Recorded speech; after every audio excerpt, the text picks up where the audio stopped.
And perhaps I had too utopian a vision of what a new Europe might be like.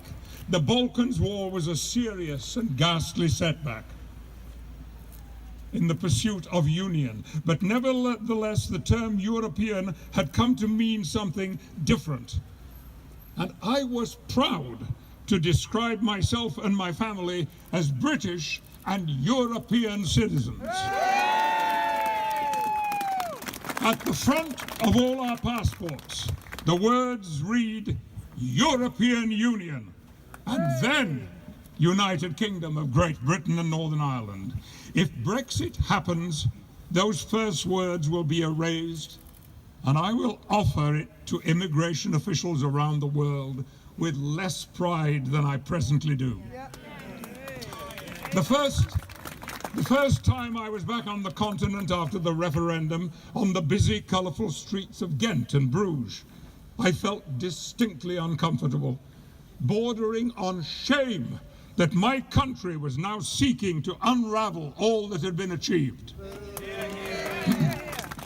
Even more embarrassed had those European citizens known that the Brexit campaigners had deceived the British people with their false and deliberately misleading slogans and speeches. £350 million a week going to the NHS. Where is the £350 million today? As our emergency rooms, hospitals and surgeries are in the grip of a crisis unlike anything the National Health Service has ever experienced. And it is not money alone that has triggered this crisis. Doctors, nurses and staff are quitting, many of them to return to the countries they left when they sought to find a better life in the UK. Now we have told them, in effect, we don't want you, go home.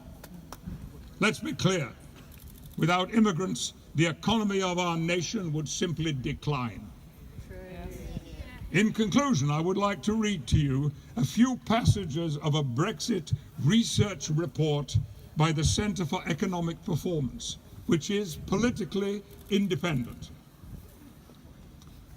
It is the research centre at the London School of Economics, and it says, our analysis first quantifies the static effects of Brexit on trade and income. In an optimistic scenario, the UK, like Norway, obtains full access to the EU single market. We calculate this results in a drop of 1.3% on average UK incomes, or £850 per household. In a pessimistic scenario with larger increases in trade costs, Brexit lowers income by 2.6%, £1,700 per household. All EU countries lose income after Brexit. The overall effect on GDP in the UK is between 26 and 55 billion. In the long run, reduced trade lowers productivity. Factoring in these effects substantially increases the cost of Brexit to a loss of 6.3% to 9.5% of GDP, about £4,200 to £6,400 per household. These figures indicate a loss of national income on the most probable current exit scenario of £2 billion per week, or 100 billion a year. Although it's always hard to assess what the economic future may bring, there are many uncertainties. We consistently find that by reducing trade, Brexit would lower UK living standards. So, I want to urge that we are given the opportunity to think again. Now that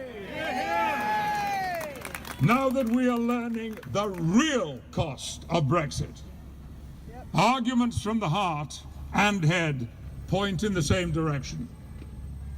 Some time ago, another independent economic think tank reported that it could be 20 years before the economy of the UK would stabilise after Brexit. Millions like me will be saying to themselves, well, that will not be in my lifetime. And finally, I just want to quote some words that were written over 350 years ago.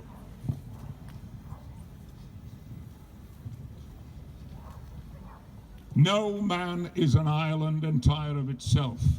Every man is a piece of the continent, a part of the main. If a clod be washed away by the sea, Europe is the less, as well as if a promontory were, as well as any manner of thy friends or of thine own were. Any man's death diminishes me, because I am involved in mankind, and therefore never send to know for whom the bell tolls. It tolls for thee. Thank you, John Donne. Thank you, all of you.